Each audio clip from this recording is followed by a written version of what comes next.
इसका mileage R15 कितनी देती होगी? 55 50, ठीक है। मुझे इस पर माइलेज 72 का मिला है। नहीं हुआ ना बिलीव? मेरे पास प्रूफ भी है इस चीज़ का। मैंने तुरंत इसकी वीडियो बनाई थी। जो hello guys, welcome to my blog motor rider 07। तो आज का टॉपिक होगा कि मेरी पहली सर्विस के बाद बाइक की परफॉर्मेंस में क्या फ़र्क आया, क्या अच्छा रहा, क्या बुरा रहा, ये सब के बारे में। तो आज की राइड शुरू करते हैं और आपको मैं ये सारी चीज़ें कुछ टॉप पॉइंट्स में निकाल के बताऊंगा। जैसे कि सर्विस के बाद इसका माइलेज क्या रहा, सर्विस के बाद इसकी एक्सीलरेशन क्या रही, क्लच परफॉर्मेंस क्या रहा, वाइब्रेशन करती है बाइक नहीं करती है, स्मूथ हो जाती है, ये सब के बारे में। तो चलो राइड को शुरू करते हैं। साथ ही में इन टॉपिक के बारे में आपको नॉलेज देता हूँ जो कि मैंने फील किया है।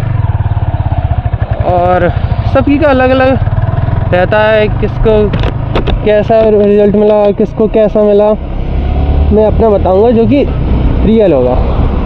तो पहले टॉपिक पर बात करते हैं कि सर्विस के बाद बाइक का माइलेज कैसा रहा। सब लोगों का यही सबसे ज़रूरी सवाल होता है कि सर्विस हो जाती है तो बाइक का माइलेज क्या रहता है और सर्विस के पहले माइलेज क्या रहता है। तो जैसा कि मैंने फील किया है, सर्विस से पहले मैंने माइलेज इसका चेक किया था, जो कि इसके मीटर पे चेक किया था। तब इसका माइलेज अगर आप रिव्यू ओपन नहीं करते, जो कि 7000 RPM पे शायद ओपन होता है, और सही से चलाते हैं जो कि टॉप गियर पे चलती है 92 अप्रॉक्स, उसके बाद रिव्यू ओपन होता है। अगर आप सही से बाइक चलाते हैं तो इसका माइलेज आपको, मुझे जो फील हुआ वो 55 अप्रॉक्स देती रहती है, जो ये दिखाती है। और बाकी गलियों में तो माइलेज ख़राब ही हो जाता है, 28 26 ऐसा मिलता है। और जो सर्विस के बाद मैंने माइलेज का देखा है, उसका माइलेज सर्विस के बाद मुझे 45 और 50 अप्रॉक्स ऐसा मिला है। पूरा मतलब एक ट्रिप लगा लो, जैसे कि सिटी राइड भी होगी उसमें, और आउट भी जाते हैं अपन, जैसे कि कहीं ट्रिप पे, उसमें भी मान लो ये सब लगा के एवरेज निकल के आता है 45 to 50 के बीच में। और बाकी माइलेज में ड्रॉप मिला है मुझे। और एक सबसे बड़ा इशू, सेकेंड टॉपिक जो कि इसका होगा कि बाइक के एक्सीलरेशन में क्या फ़र्क आया है। तो एक्सीलरेशन तो मुझे अच्छा लगा, सर्विस करा के मैं आया, उसके बाद ऐसे क्विक परफॉर्मेंस मिली बाइक में। जैसे ही थ्रॉटल मूव करो तुरंत तो बाइक परफॉर्मेंस दे। लेकिन मुझे जो प्रॉब्लम आई वो थी इसकी वाइब्रेशन की। मैं सर्विस कराने से पहले मैंने वाइब्रेशन चेक की, बिल्कुल स्मूथ बाइक चलती थी, बिल्कुल भी वाइब्रेशन नहीं, थोड़ी सी भी। और जब मैंने सर्विस करा के बाइक चलाई तो मैंने 60 के ऊपर बाइक नहीं चला पाई। मुझे इतनी ज़्यादा वाइब्रेशन फील हुई, पूरा ध्यान उसी पे लगा रहा। अरे ट्रैफिक। हाँ, तो अपने टॉपिक पर आते हैं। उससे पहले मैंने चेक की थी, या तो 5th गियर पे वीवी ओपन कर लो, या 6th गियर पे कर लो, या 4th गियर पे कर लो, बाइक वाइब्रेशन थोड़ी सी भी नहीं करती थी, बिल्कुल स्मूथ चलती थी। और 120 के करीब पे जाके थोड़ी सी वाइब्रेशन फील होती थी, क्योंकि सभी बाइक में होती है। अरे ट्रैफिक ब्लॉक नहीं करने देगा। और जैसे ही मैंने सर्विस के बाद चलाई बाइक तो 60-70 पे ही मुझे इतनी ज़्यादा वाइब्रेशन फील हुई, क्योंकि मैं सर्विस करा के 80 किलोमीटर करीब, मैं ग्वालियर में अभी फ़िलहाल मैं नहीं रहता हूँ, अभी मेरा एक टाउन है वहाँ पे मैं रहता हूँ। तो यहाँ से ग्वालियर से 70 किलोमीटर अप्रॉक्स पड़ता है वो। तो वहाँ पे गया लेके, तो मुझे बिल्कुल भी अच्छी नहीं लगी चलाने में बाइक। हाँ, एक्सीलरेशन परफॉर्मेंस अच्छी थी, कोई थ्रॉटल रिस्पॉन्स मिल रहा था, लेकिन वाइब्रेशन बहुत ज़्यादा थी, इस वजह से चलाने में मन ही नहीं कर रहा था बाइक को। लेकिन थोड़ा बहुत मुझे चेंजेस मिला। पहले मैंने शोरूम पे बात की इस चीज़ के बारे में, तो शोरूम वालों ने कहा कि जो होगा हम देख लेंगे, आप लेके आ जाओ, चेक कर लेंगे। लेकिन मैंने बात की कि अभी तो ऐसे नहीं आ पाऊँगा, इतना टाइम तो कोई फ्री नहीं रहता, और 70 किलोमीटर राइड करके जाओ, बार बार दिखाओ। मैंने कहा आपने तब क्या देखा था? उन्होंने कहा आप चला के देखो पहले कुछ दिन, उसके बाद शायद ऐसा भी हो, ऑयल वगैरह चेंज होने पर थोड़ी होता है ऐसा कुछ। मैंने कहा ठीक है। उसके बाद मैंने थोड़ी सी एक शॉर्ट राइड की थी, तो राइड करने के बाद मैंने चेक किया, इसका रिस्पॉन्स थोड़ा और अच्छा हुआ, वाइब्रेशन थोड़ी और कम हुई। उसके बाद सेकंड राइड की मैंने, छोटी सी थी जो कि वही 15-20 किलोमीटर की, उससे मैंने चेक किया तो मुझे और अच्छा फ़र्क दिखा उसमें।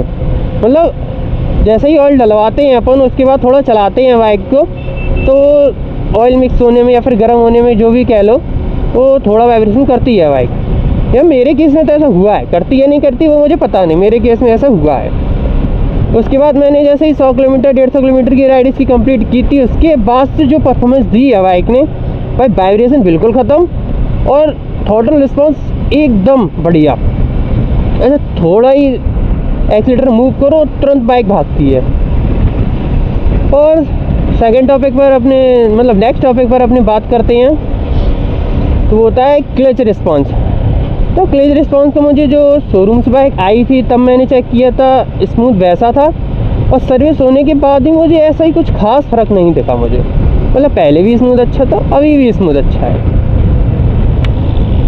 और ब्रेकिंग की बात कर लो तो ब्रेकिंग तो इसकी है ही एकदम बढ़िया, जहाँ ब्रेक लगा दो वहीं पे रुक जाएगी बाइक। और काफ़ी मेन टॉपिक पे बात करते हैं, जो कि इसकी हेडलाइट है, क्योंकि मैंने बाइक ली थी तब भी मुझे मिला था, और जब मैं दोबारा शोरूम पे गया इसको सेट कराने तो उन लोगों ने पता नहीं क्या किया, कैसे किया, इसकी हेडलाइट बिल्कुल ही डाउन कर दी।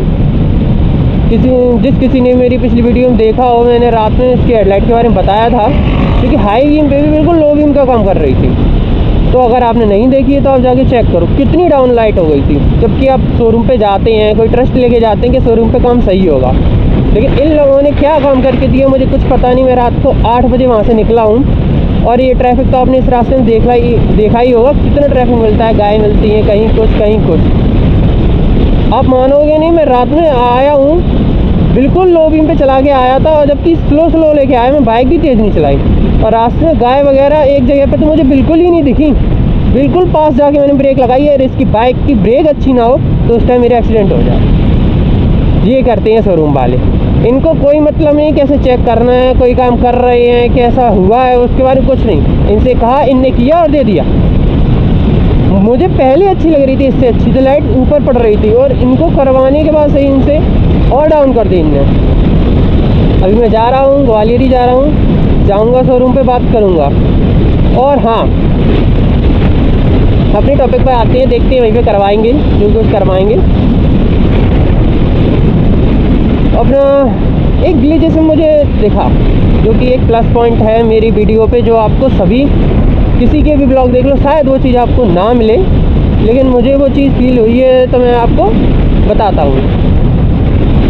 आप मानोगे नहीं, इसका माइलेज R15 कितनी देती होगी? 55-50, ठीक है। मुझे इस पर माइलेज 72 का मिला है। नहीं हुआ ना बिलीव, मेरे पास प्रूफ भी है इस चीज़ का। मैंने तुरंत इसकी वीडियो बनाई थी, जो कि फर्स्ट सर्विस से पहले, सर्विस के बाद नहीं, सर्विस के पहले था। राइड करते टाइम मैंने चेक किया, माइलेज आया 72। मैंने तुरंत वीडियो बनाई, जबकि मैंने बाइक अच्छी खासी भगाई थी 130-140।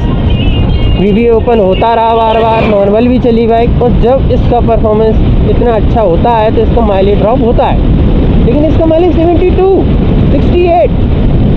भाई मैंने तुरंत वीडियो बनाई, उसका प्रूफ है मेरे पास, मैं आपको दिखाऊंगा, और शायद इस पर डाल भी दूंगा वीडियो को, आप खुद देख लेना उसमें। बाकी मेन चीज़ यही है, आप बाइक को मेंटेन करके रखो, सर्विस टाइम पे कराओ, और उसको चेक करते रहो। सिटी राइड करो, ज़्यादा थ्रॉटल मत दो, एक लिमिट पे चलाओगे, माइलेज अच्छा मिलता रहेगा इस बाइक का। और वैसे भी ये बाइक अपनी सेगमेंट में सबसे अच्छा माइलेज देती है परफॉर्मेंस के साथ। नहीं तो 150 सीसी में इतना कोई परफॉर्मेंस नहीं देती बाइक। अभी फ़िलहाल के ब्लॉग में तो ऐसा ही है, अभी जा रहा हूँ, चेक कराऊँगा क्या कैसा है, शोरूम पे दिखाऊँगा इसको, और वो लोग क्या करते हैं। तो लाइट चेक करवानी है मुझे, और इस शोरूम वालों से मुझे अलग ही प्रॉब्लम दिखती है।